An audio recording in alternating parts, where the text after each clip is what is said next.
وہ اس واسطے کہ آپ اس کو اگر ایک کرہ سمجھیں، اس کے اوپر چارج ہے، یہ چارج جب گھومتا ہے تو اس کی وجہ سے ایک میگنیٹک فیلڈ پیدا ہوتا ہے، لیکن یہ بعد کی بات ہے، اس کی طرف تو بس ابھی میں آنے ہی والا ہوں۔ آگے چلنے سے پہلے آج ہم نے جو کچھ سیکھا ہے اس پر ایک نظر ڈالی جائے۔ میں نے بات یہاں سے شروع کی تھی کہ ہمیں ایک میگنیٹک فیلڈ کی موجودگی کا یوں پتہ چلتا ہے کہ اگر ہم وہاں پر ایک چارج رکھیں اور وہ چارج حرکت کر رہا ہو تو اس کے اوپر ایک فورس عمل کرے گی، اور اگر چارج نہیں، ایک تار ہے اور اس تار کے اندر چارجز حرکت کرتے ہیں تو پھر اس تار کے اوپر ایک فورس ہوگی، اس فورس کی مقدار ہے I cross B per unit length. تار جتنی لمبی ہوگی ظاہر ہے کہ اتنی زیادہ فورس ہوگی۔ میں نے یہ سب کچھ ایک کانسٹنٹ میگنیٹک فیلڈ کے لیے کیا تھا، لیکن ظاہر ہے کہ میگنیٹک فیلڈ مختلف جگہوں پر مختلف ہو سکتی ہے، اور ظاہر ہے کہ جب فیلڈ کی بات تھی تو یہی مطلب اس کا ہو سکتا ہے۔ میں آپ کی یاد دہانی کرانا چاہتا ہوں، what is a field? A field is a quantity that depends on position and time. تو جب میں نے الیکٹرک فیلڈ کی بات کی تھی، وہاں یہ کہا تھا کہ اگر ایک چارج ہے، وہ چارج کسی ایک جگہ پہ ہے یا کسی دوسری جگہ پہ ہے تو اس کے اوپر فورسز مختلف ہوں گی، اس واسطے کہ یہاں الیکٹرک فیلڈ اور ہے اور وہاں پر اور ہے۔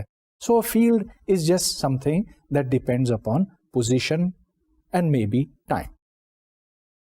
یہ ساری باتیں تو میگنیٹک فیلڈ کے اوپر بھی صادق آتی ہیں۔ میگنیٹک فیلڈ یہاں کچھ ہو سکتا ہے، یہاں کچھ اور ہو سکتا ہے، مگر اب تک ہم اس سوال کی طرف نہیں آئے کہ یہ میگنیٹک فیلڈ آیا کہاں سے، میگنیٹک فیلڈ کیا چیز پروڈیوس کرتی ہے۔ اس کا جواب اب ہم دینا چاہتے ہیں ایک چھوٹے سے ایکسپیریمنٹ سے۔ تو یہ دیکھیے کہ میرے پاس یہاں پر ایک بیٹری ہے، قطب نما ہے، اور اس بیٹری میں صلاحیت ہے کہ اس تار میں سے کرنٹ گزارے۔ اب یہ دیکھیں کہ میں جب سرکٹ اس کا مکمل کروں گا تو اس وقت یہاں ایک کرنٹ فلو کرے گا۔ اس کرنٹ کے نتیجے میں آپ یہ دیکھیں گے کہ ایک میگنیٹک فیلڈ پروڈیوس ہوتا ہے، جس کی وجہ سے اس قطب نما کی سوئی اس طرف یا اس طرف جائے گی۔ یہ دیکھیں،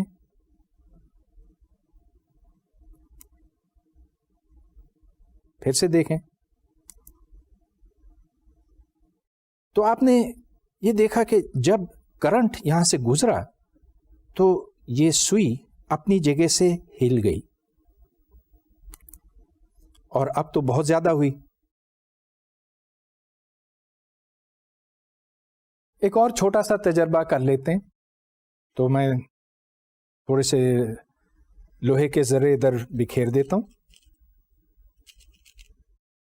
اور اب چلیے یہاں تار رکھتا ہوں اور اس تار میں سے کرنٹ گزاروں گا، تو یہ دیکھیے گا کیا ہوتا۔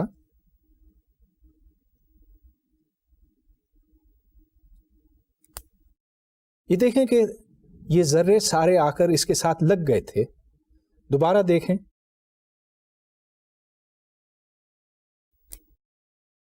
جو اس کے نزدیکی ذرے تھے وہ آ کر اس کے ساتھ چپک گئے، جب کرنٹ بند ہو گیا تو اس سے پرے ہو گئے پھر سے۔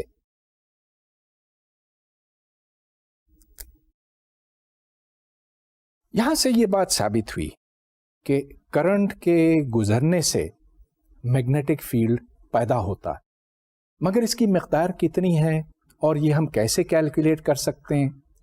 اب مجھے اس کی طرف آنا ہے۔ تقریباً 250 سال پہلے ایمپیئر نے یہ بات دریافت کی تھی کہ اگر ایک سرکٹ میں سے کرنٹ گزرتا ہے تو ایک خاص رول اپلائی کرتا ہے جس کو ایمپیئرز لا کا بعد میں نام دیا گیا، اور اس رول یا اس لا کی سٹیٹمنٹ یہ ہے کہ اگر ہم اس سرکٹ کے along چلتے چلے جائیں اور ہر حصے کو ہم ڈی ایس کہیں، تو یہ ایک بڑا سرکٹ ہے، کہیں آپ کرنٹس کے گرد یہ ایک لائن کھینچتے ہیں، امیجنری لائن ہو سکتی ہے، اور ہر حصے کو آپ ڈی ایس کہتے ہیں.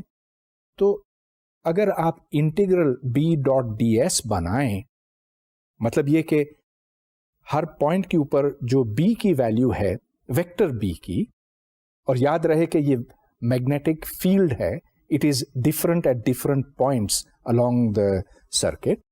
تو B dot ds is equal to mu naught into I, where I is the total current enclosed by the circuit. اب پھر اس پہ غور کرتے ہیں. دیکھیے مطلب یہ بنا کہ ہم کوئی سا اس طرح کی باؤنڈری بنا لیتے ہیں، اس کو آپ ایمپیرین باؤنڈری کہہ سکتے ہیں یا خالی باؤنڈری کہہ سکتے ہیں، اور اس کے اندر جتنا کرنٹ ہے، تو مثال کے طور پر اگر کرنٹ یوں جا رہا ہے اوپر کی طرف ہے تو ہم اس طرف ایک سرکل کھینچ سکتے ہیں اور یہ ایمپیرین لوپ بن گیا. اب اس لوپ پر ہم چلتے چلے جائیں گے اور دوبارہ اسی مقام پر پہنچیں گے. ہر پوائنٹ پر جو بی کی ویلیو اس کو ہم ڈی ایس کے ساتھ ڈاٹ کریں گے، تو دو ویکٹرز کا ڈاٹ پروڈکٹ بنتا ہے بی ڈاٹ ڈی ایس. اس ڈائیگرام میں آپ دیکھ رہے ہیں کہ ایک ایمپیرین لوپ بنا ہے. Integral B dot D S is equal to mu naught into the enclose current. تو یہاں پر 3 کرنٹس دکھائے گئے ہیں، I1 I2 I3، لیکن I1 اور I2 ہی اس لوپ کے اندر ہیں، I3 ان سے باہر ہے. چنانچہ جو انکلوز کرنٹ ہے that is I1 plus I2. اب ہم ایمپیئرز لا کو اپلائی کرنا چاہیں گے ایک سیدھی تار کے لیے جو انفینٹ ہے. تو مطلب یہ کہ ایک تار یہاں سے اوپر تک ہے اور ہم اس کے گرد ایک سرکل کھینچتے ہیں. اس سرکل میں میگنیٹک فیلڈ روٹیٹ کرتا ہے. مطلب یہ کہ میگنیٹک فیلڈ ہر مقام پر اس سرکل پر ٹینجنٹ ہے. تو اب ہمیں کیلکولیٹ کرنا ہے بی ڈاٹ ڈی ایس. اب بی اور ڈی ایس ایک ہی سمت میں ہیں، چنانچہ B dot D S which is B into D S into cosine theta, اور وہ کوسائن ہمیشہ یہاں 1 ہوگا کیونکہ بی اور ڈی ایس ایک ہی طرف ہیں. تو یہاں B dot D S B D S کے برابر ہے، اس واسطے کہ بی اور ڈی ایس کے درمیان جو کوسائن ہے وہ 1 ہے، بی اور ڈی ایس پیرالل ہونے کی وجہ سے. چنانچہ ہمیں صرف انٹیگرل ڈی ایس کی ضرورت ہے. اب انٹیگرل ڈی ایس کا کیا مطلب بنتا کہ جتنے چھوٹے ٹکڑے اس سرکل کے بنتے ہیں ان کو آپ ایڈ کرتے چلے جاتے ہیں شروع سے لے کر آخر تک. یہ پھر اس سرکل کا سرکمفرنس بنا. So integral D S is equal to 2 pi R. اب یہ آپ ایمپیئرز لا میں ڈالیں تو یہاں سے B into 2 pi R is equal to mu naught into the enclose current. ادھر سے بی کی ویلیو نکل آئی، B is equal to mu naught into I divided by 2 pi R. یہ ایک بہت سادہ اور معقول رزلٹ ہے. یہ دیکھیں کہ کرنٹ جتنا زیادہ ہوگا اسی حساب سے میگنیٹک فیلڈ بھی بڑھے گا، اور آپ جتنی دور جائیں گے اسی حساب سے میگنیٹک فیلڈ کم ہوگا. اب یہ تو ایمپیئرز لا کے استعمال کی ایک بہت سادہ مثال تھی. اگر ہمارے پاس ایک کوئل ہو تو پھر کیا ہوگا؟ تو مثال کے طور پر یہ تار ہے، اگر اس سے میں ایک سولینوئڈ بناؤں تو کئی ٹرنز اگر یوں لپیٹ دی جائیں، فرض کیجئے کہ میں نے بہت سی ٹرنز لپیٹی ہیں اور اس سمت میں اور اس سمت میں یہ ایک انفینٹ سولینوئڈ بنتا ہے، تو پھر ہم اس میں جو میگنیٹک فیلڈ پیدا ہوتا وہ کس طرح سے کیلکولیٹ کریں گے؟ ایمپیئرز لا کی مدد سے یہ کیلکولیشن بڑی آسانی سے کی جا سکتی ہے. میگنیٹک فیلڈ میری انگلی کی سمت میں ہوگی تو آپ یہ دیکھیں کہ یہاں بی کا ڈائریکشن بنا ہوا ہے. ہم یہاں پر ایک ایمپیرین لوپ بنائیں گے. جو کرنٹ اس میں دکھایا گیا ہے وہ نقطے ہیں، وہ تاروں کو ریپرزینٹ کرتا ہے اور یہ کرنٹ اندر کی طرف جا رہا ہے. ایمپیرین لوپ ہم بنائیں گے اے سے بی، پھر بی سے سی، سی سے ڈی اور دوبارہ ڈی سے اے آ کر. اس سائڈ کو آپ ایچ کہیں اور بے شک جو بی اور سی کا فاصلہ ہے اس کو آپ کچھ بھی رکھیں، اس سے کوئی فرق نہیں پڑتا، اس واسطے کہ صرف ایک سیکشن پہ گویا کہ اے سے بی تک میگنیٹک فیلڈ موجود ہے اور ہر جگہ میگنیٹک فیلڈ زیرو ہے. چنانچہ اب آپ ایمپیرین لوپ پر بی ڈاٹ ڈی ایس کو جب کیلکولیٹ کرتے ہیں تو صرف اس کا ایک ہی حصہ ہے گویا کہ اے سے بی تک جو نان زیرو ہے. بی سے سی، سی سے ڈی، ڈی سے اے، یہ سارے ٹکڑے زیرو ہیں کیونکہ یہاں پر بی کی ویلیو زیرو ہے. آئی کی ویلیو کتنی بنی؟ یہ ہے I naught into N into H. N is the number of turns per unit length, اور اگر ایچ یہاں لمبائی ہے تو اس کا مطلب یہ کہ N into H is the total length. So I naught into the number of turns, یہ ٹوٹل کرنٹ بنا. یہ ایک نہایت سادہ ریزلٹ ہے. ظاہر ہے کہ جتنا زیادہ کرنٹ اس لوپ میں سے گزرے گا، اس سولینوئڈ میں سے گزرے گا، میگنیٹک فیلڈ اسی حساب سے زیادہ ہوگا، اور پھر جتنی زیادہ ٹرنز ہوں گی پر یونٹ لینتھ، میگنیٹک فیلڈ زیادہ ہوگا. اب چلیے ہم ایمپیئرز لا کا اطلاق کرتے ہیں ایک مختلف سچویشن میں. یہ بھی ایک تار کے واسطے ہے، ایک سیدھی تار انفینٹ ہے جو یہاں سے یہاں جا رہی ہے، مگر اس کی موٹائی ہے اور ہم اس تار کے اندر میگنیٹک فیلڈ معلوم کرنا چاہتے ہیں. تو فرض کیجئے کہ ہم ڈسٹنس آر پہ ہیں اس تار کے مرکز سے، یعنی اس تار کے ایکسس سے. تو پھر یہاں پر میگنیٹک فیلڈ کی مقدار کتنی ہوگی؟ ادھر بھی ہم ایک ایمپیرین لوپ اس طرح سے ڈرا کریں گے. میگنیٹک فیلڈ اس لوپ کے along ہوگا، چنانچہ B D S will be equal to b into 2 pi r، اور r یہ باہر کا r نہیں ہے، یہ وہ r ہے جو اس تار کے اندر ہے. اب صرف ایک بات رہ جاتی ہے کہ اس کے اندر کرنٹ کتنا ہے.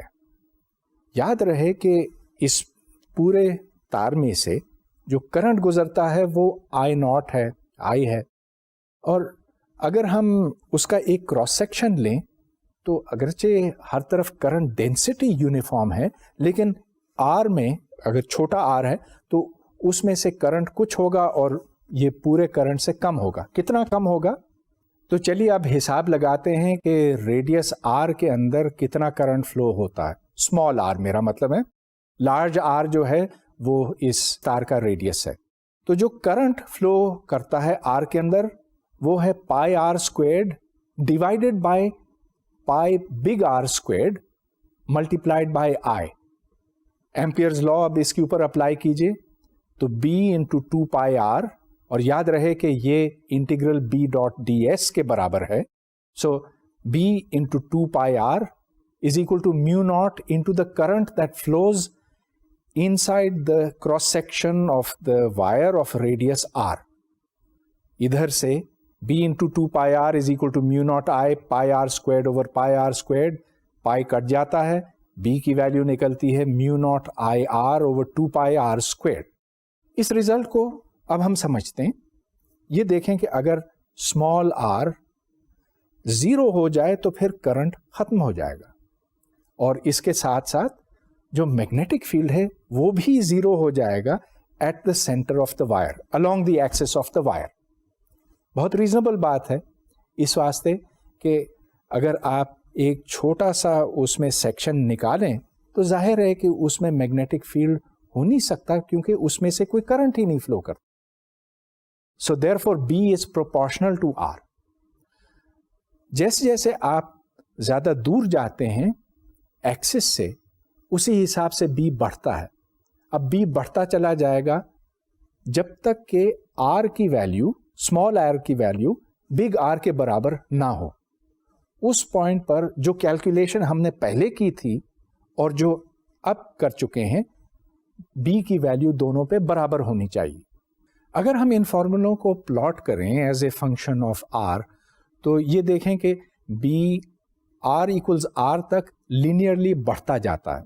مطلب یہ کہ b is proportional to r, اور جب یہ آر پہ پہنچ جاتا ہے تو اس کے بعد پھر 1/r کے ساتھ ڈیکریز شروع ہو جاتی ہے. تو جیسے جیسے آپ تار سے دور ہوتے جائیں گے ویسے ویسے میگنیٹک فیلڈ کی مقدار کم ہوتی چلی جائے گی.